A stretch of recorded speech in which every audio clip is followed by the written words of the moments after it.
Alors, je voulais vous dire, à vous, mes chers amis, qui êtes également élus locaux, je voudrais vous parler du sujet de l'habitat et du logement. Vous avez vu que le gouvernement a lancé une grande concertation logement dans le cadre de son comité national je ne sais même plus quoi, le CNR. Non, mais je sais, mais bon.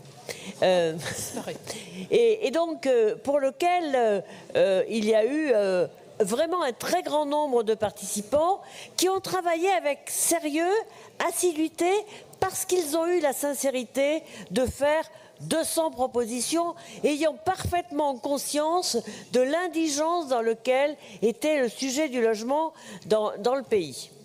Il s'est avéré qu'il n'y a pas eu de réaction. Donc la presse, qu'il convient de remercier, et en ce qui me concerne avec ardeur, c'est-à-dire que la presse nationale, locale, les radios, les télévisions, etc., se sont emparés du sujet en disant attention, bombe à retardement, rupture sociale, etc. Tout ça est vrai. Et nous arrivons au lundi 5, c'est-à-dire il y a 2 jours, la Première ministre dit qu'elle intervient, ce qu'elle fait, et elle nous présente, dit-elle, 19 mesures, dont acte. On pensait bien que les 200 ne seraient pas conservées. 19 mesures qui ont ceci de particulier, mes chers collègues, c'est qu'elles se terminent toutes par le même codicile, c'est-à-dire des précisions vous seront données.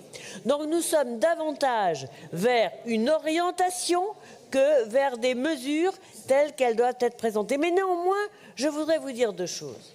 Je voudrais vous dire que le PTZ, le prêt à taux zéro, qui a aidé je ne sais combien de milliers de primo-accédants, c'est-à-dire des jeunes ménages qui veulent s'installer, eh bien, le rêve français de la maison individuelle dans la ruralité est terminé.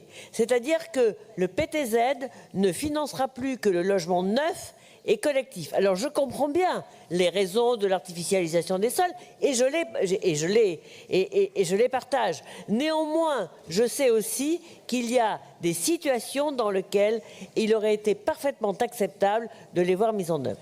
Ensuite de quoi ?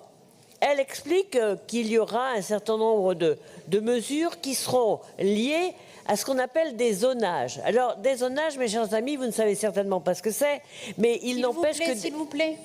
Merci. Le logement, ça ne vous intéresse pas. On repart sur le train, vous voulez? Et donc, le zonage, c'est de dire, sur tel territoire, vous pouvez faire ceci et recevoir telle aide. Sur tel territoire, vous pouvez faire ceci et vous recevez telle autre. Bien.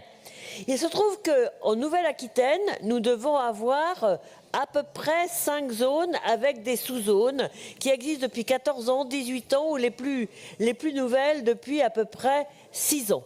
Et que ces zones-là, si elles ne sont pas revues, eh bien, l'ensemble des mesures n'aura pas d'efficacité. Je remercie le préfet de région Nouvelle-Aquitaine d'avoir accepté qu'au titre de l'association que je préside, l'Union régionale HLM, nous puissions revoir ces zones-là. Et pour terminer, Madame la vice-présidente, je voudrais vous dire combien il est intéressant pour nous, élus locaux, et pour ceux qui sont engagés dans le monde du logement. Je pense aux promoteurs, que n'aime pas trop notre président, mais il n'est pas là. Je pense aux entreprises. Non, mais très sérieusement, je pense aux entreprises, tout corps confondu, qui souffrent. Je pense évidemment au logement social. Je voudrais officiellement remercier le préfet de Nouvelle-Aquitaine d'avoir accepté que nous conduisions une mission de révision de ces zones pour les simplifier et les adapter au territoire. Je voudrais vous dire aussi que je remercie la région de Nouvelle-Aquitaine d'avoir toujours été associée au sujet de l'habitat et du logement, alors que ça ne rentre pas dans sa compétence. Et puis pour terminer, je ne sais pas si notre ami Yves Foulon est là, mais je voudrais vous dire que dans le caractère ubuesque des zones, eh bien, une partie du bassin d'Arcachon est considérée comme zone rurale. Vous voyez bien qu'il y a une nécessité urgente, comme pour La Rochelle d'ailleurs, ou l'arrière-Pays Basque, il y a une nécessité urgente de revoir l'ensemble de ces zones et je sais que je pourrai avoir l'appui de la région.